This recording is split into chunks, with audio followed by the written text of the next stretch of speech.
Welcome to Sputnik, orbiting the world with me, George Galloway. And me, Gayatri. Presidential elections are coming up in Indonesia, the fourth largest country in the world, though not a lot of people know that.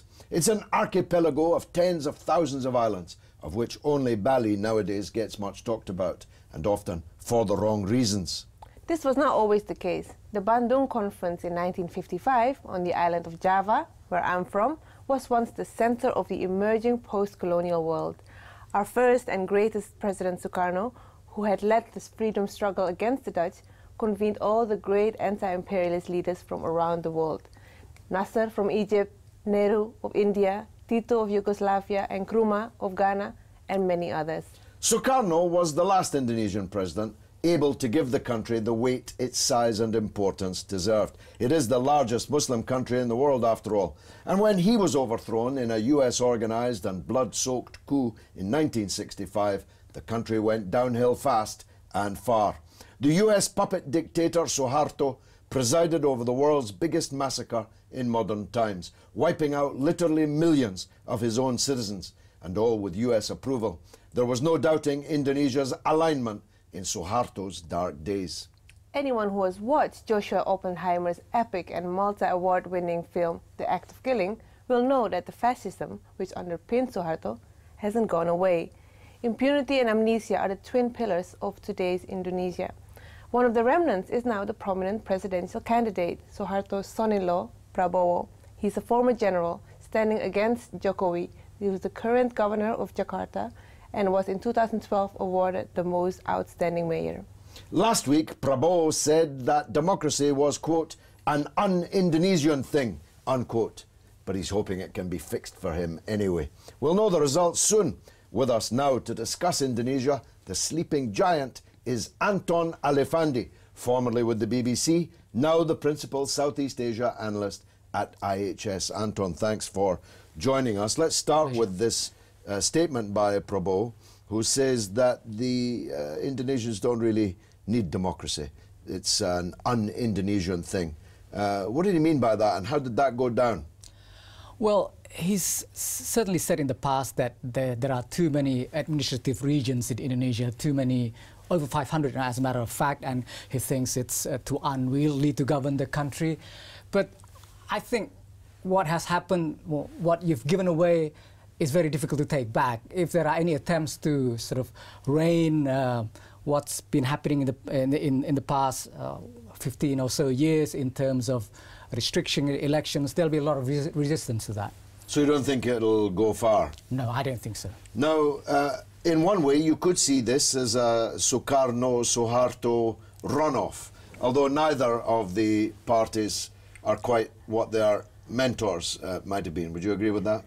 Well, contrary to the introduction, your introduction, I think Prabowo styles himself as Sukarno, which, you know, everyone thinks it's, you know, slightly odd given the fact that he was Suharto's son-in-law, and he grew up and his career advanced under Suharto, under the authoritarian government of Suharto. So he styles himself as Sukarno, but he was never, you know, a Sukarnoist, despite his claims. No, he is not a Sukarnoist in ideology, but he's more an ideologist in the Suharto terms, yeah. Yeah, you know, there are some characteristics which he's displayed, which I think sort of matches with the style of governance of Suharto. But times have changed, I think, in a lot of ways. Yeah. I think George wants to place Jokowi in the Sukarno. Well, I do. Although everything I've seen and read about him, he doesn't quite reach the mark. He doesn't have the charisma for and me.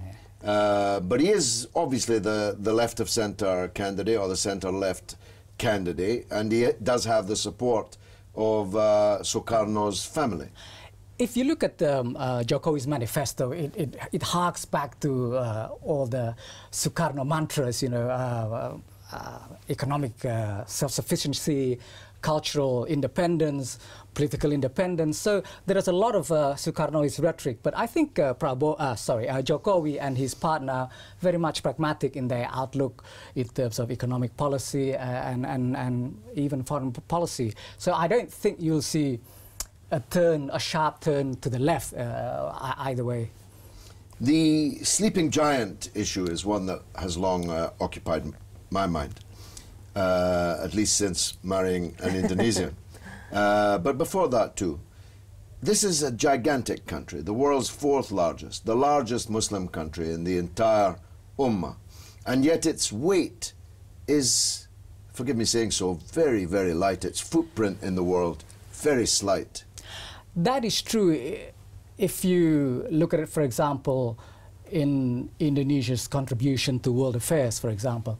And in the presidential debates a few weeks ago, Jokowi was in fact asked, what are you going to do in the South China Sea dispute, which is occupying the minds of a lot of people in the region? And he said, basically, it's none of our business. So it seems to me he's not really confident enough, one, in foreign policy, and two, at the moment at least, he doesn't have a close grasp of the big regional issues and perhaps the big world issues as well, the big global issues. Well, we'll be happy to advise him if he wins. I'm sure he'll be. But perhaps he was nervous about the kind of smears which have now emerged. Just the other day, it was said that he was not a Muslim, in fact, a secret Christian, that he was not Javanese, that he was Chinese. And then this week even that he was, his family was affiliated with the Communist Party. Yeah, it's certainly the most bad-tempered and acrimonious campaign in Indonesia's history, at least since the Suharto days. So I think a lot of people are taken aback, and the attacks on his religious background, I think it's along the same lines as when Obama was wrongly described as Muslim and Arab. So it's very similar in that sense. He looks a bit similar he does to look like Obama. him. Is there Jokowi? Yes, maybe there is a sort of an African subliminal touch there. Yeah. But it's still a mystery to me, albeit that Suharto was, from my perspective, just a brute dictator. Indonesia is exceedingly rich, exceedingly large, exceedingly populous, and yet most people have kind of forgotten that it exists. Yeah. Malaysia, which is tiny by comparison, has a big footprint in the world. Yeah, Malaysia certainly has a high profile, and some Malaysian companies like Petronas are global companies. But if you look at the GDP figures, for example, the latest figure by the World Bank, Indonesia is now in the 9th or the 10th the country with the highest GDP, not per capita, of course, but it's just below Britain. But it's sort of under the radar in that sense. It's probably not sexy enough in terms of the trouble that the country generates, but it also not high profile enough in terms of the companies that Indonesia produce or the kind of things that Indonesia gets publicized about. Well, my children will be half Indonesian. Yes. Have they got something good to look forward to, whoever wins? I think so. I mean, things have been going well economically since 2004, despite the dissatisfaction directed towards the current president. But Indonesia has registered solid growth. There is a lot of improvement still to in terms of getting more equitable development and so on. Who's going to win the presidential election? I need to put you on the spot. We don't do polls, but certainly the momentum is with Prabowo. I think the campaign is much more focused. They have much more money. Perhaps from his side, but also I think it's better focused. While on the other hand, the Jokowi campaign is much more of a scattergun with a lot of people directing it, and what is also exciting for me is that I've never seen Indonesians so engaged in the elections, for good or bad. If you follow social media, it's just that, you know, there is no middle ground there. You're either, well, for a lot of people, there's no middle ground. Yeah. You're either for Prabowo, who is seen by a lot of people as decisive and firm, and Jokowi, who's seen as very close to the people and has the interests of the people at heart. Isn't it the case that this is the first real election that there has been? It's the first election in which a real political choice could be made. If you compare it with, for example, with 5 years ago, it was a three-way race, and Yudhoyono won 60% of the vote against two other pairings. Now it's, I don't know, it might not be George W. Bush, Al Gore close, but it's certainly going to be close. Yeah. And will it be fair? Can we trust the people I think so, in largely. the bureaucracy to count the votes fairly? Well, there have been accusations, particularly from the Jokowi camp, that Prabowo has used his old military contacts and local governments of directing their voters towards his side. But I think you have to also bear in mind that most voters in Indonesia are stupid. They might take the money from whatever side, you know, gives out these little presents, but they'll vote mostly, I think, at their own accord. You know. Anton Alifandi, we'll watch the result closely here on the Sputnik. Thank you very much. After the break, we'll be talking to a man who has no fear, about a people who have no fear either. We'll be right back.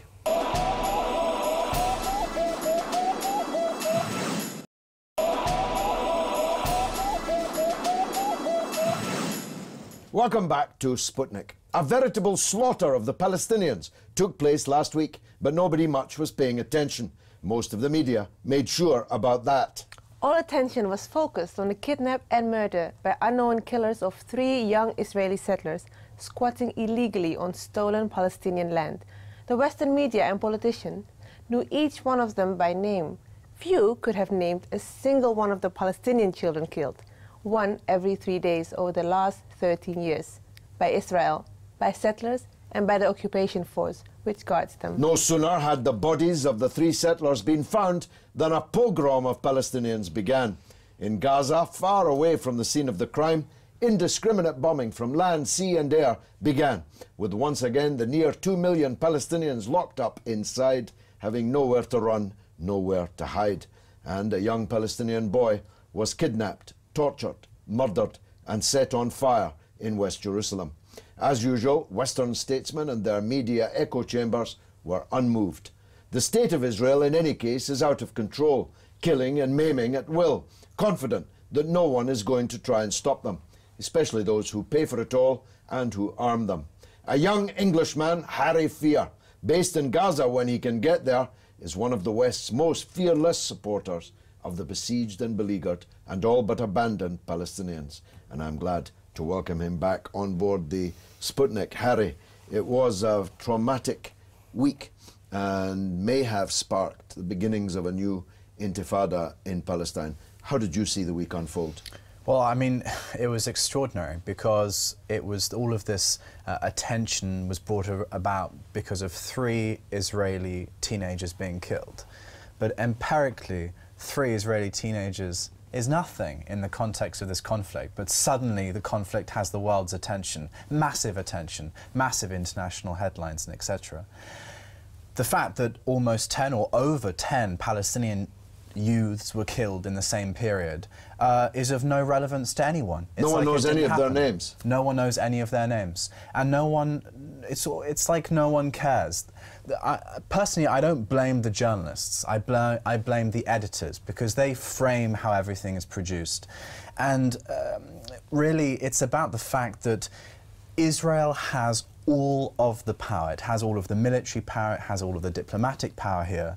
The Palestinians have practically no power under occupation. And so all of the attention goes on, well, what's the powerful going to do next? To collectively punish a population for an act carried out by 1 or 2 or 5 or however many of these killers there were of the 3 teenagers is an absolutely illegal act. What was most shocking was when the Israeli military basically attacked or demolished partially the home of the 2 men that they claim were allegedly responsible for this murder, right? But the point is that this was done in blatant, well, evening daylight, and the media didn't pick up on this at all. They showed it happening. They showed the video reel, but the fact that this was a prima facie war crime, no words. We're here in Britain.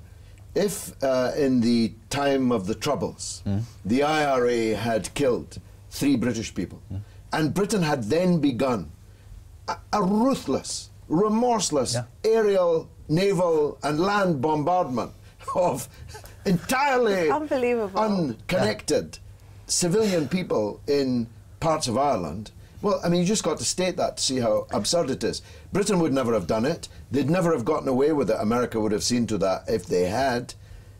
Why is Israel allowed to do it? Well, it's just unbelievable. I mean, Israel, the way Israel has treated this incident, if that's what you want to call it, is basically to treat it like it's kind of a war crime, the kidnapping of these 3 Israelis. The Palestinians, any Palestinian, any Arab is basically susceptible to be treated like a prisoner of war or treated like basically an animal.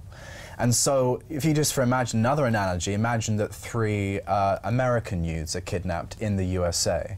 Imagine that the police and the FBI or whatever go through literally hundreds of people's homes, ransacking them all, just to look for these 3 kidnapped youths. I mean, it's just unimaginable.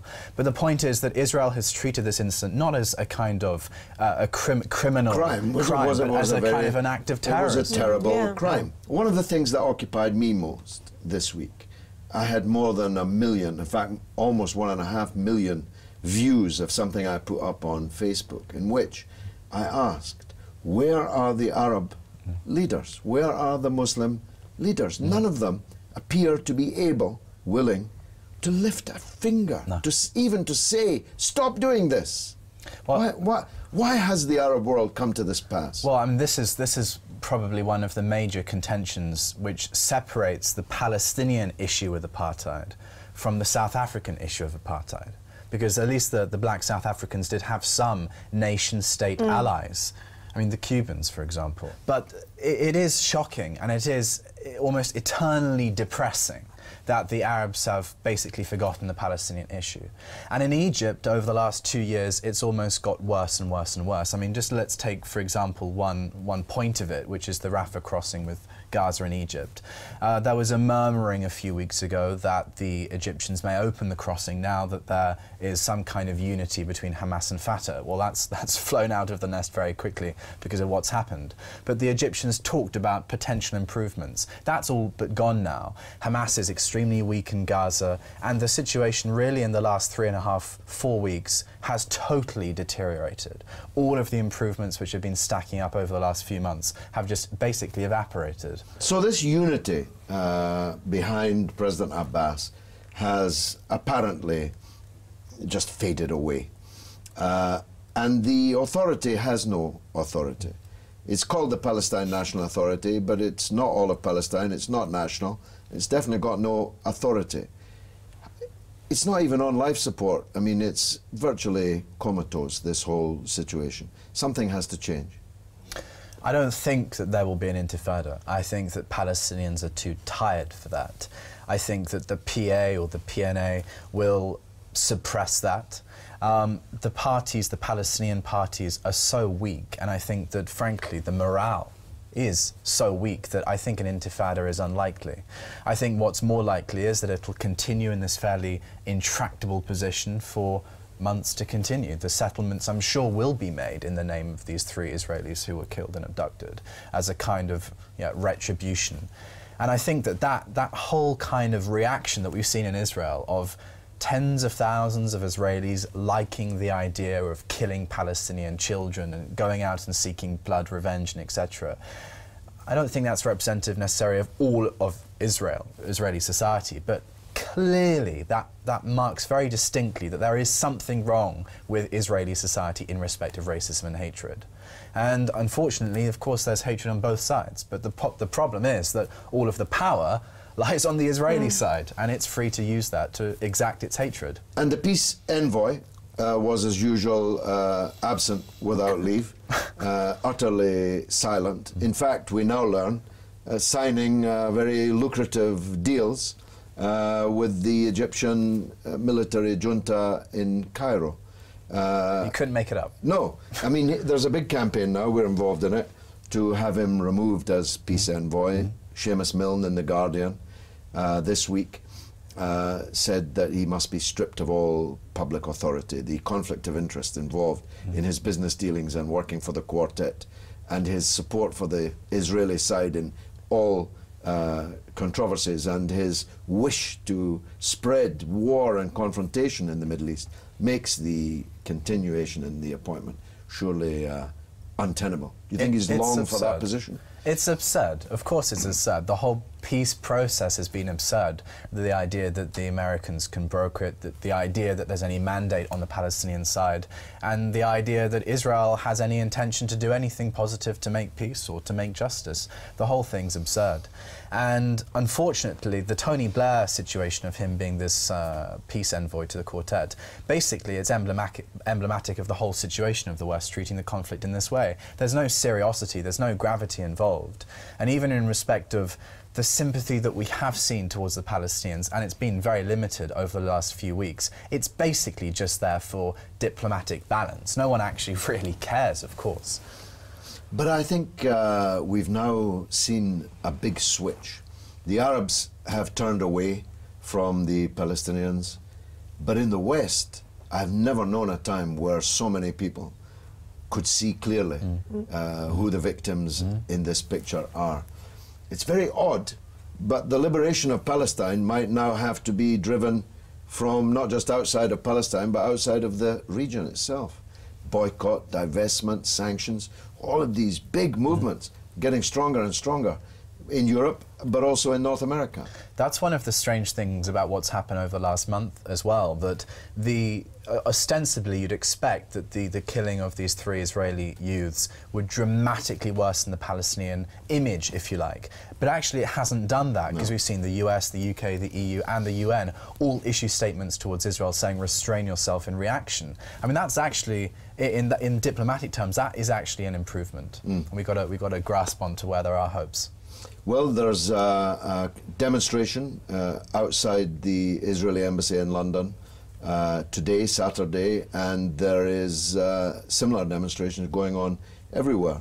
I was amazed at the gusto and the spirit with which supporters of the Palestinians weren't fooled by this false dichotomy that had been drawn in the week, and were up for continuing the struggle. So perhaps all is not lost. But I'm surprised you say you don't think there will be an intifada, that finally the Palestinians have lost the will for the time being to fight. What do you base that on? I base that on the fact that there have been adequate instances over the years that one would hope, with all of the pressures surrounding them, that would spark something. And I think at the moment, I mean, there have been clashes over the last week, particularly since the Palestinian youth was killed in the reprisal incident. But I don't think there's by any means the kind of numbers needed, even at this stage, to indicate that there could be any kind of immediate swelling into an intifada. And I think that an intifada, I think unfortunately the PA knows that an intifada would be a kind of obliteration for the PA. And I think there's too much self-interest and too much control to an extent, and intimidation in the West Bank for that to ever happen. I think, you know, the situation in Gaza is equally as weak. Hamas has practically no allies now. Egypt's gone, and etc. And now the reconciliation situation, well, that's basically blown out of the water because of what's happened over the last couple of weeks. So I think that people, both of the entities, Palestinian and Israeli entities, are going to want to stabilize the situation for their own benefits. And there is this kind of sick symbiotic relationship between the Palestinian powers and the Israeli powers. Yeah. And unfortunately, the Palestinian people and the chance of an actual civil uprising, intifada, I think that those kinds of things, I think they're far away from us, unfortunately. Harry Fear, stay fearless. Thanks very much for joining us. And now it's your turn to tell us what you think through the portals of social media. What's rattling, Gayatri? On Indonesia, Ahmed Saad Qureshi says that Indonesia don't have much feet in global politics, so I don't think it'll make any difference who wins. They lack confidence, yeah? Rather than, I mean, the weight is there. If they wanted to, they'd have to be heard and listened to. Yeah. On Palestine, Jason responds, I would send in Blair. He'll sort it out. Well, Blair's rather busy. Busy doing a lot of business. This is a man who may have made well over £100 million in the 7 years he's been peace envoy, most of it from companies and governments operating in the Middle East area, although he is beginning to spread his wings. He was last seen in Mongolia. He's even working for the Mongolians. There you go. Well, that's it for this week. Which unfortunately means that's all we've got time for. Do please keep in touch with us on Twitter at @RT_Sputnik, and on Facebook you can like us on Sputnik on Russia Today. Goodbye from me, Gayatri. And from me, George Galloway. It's been marvellous.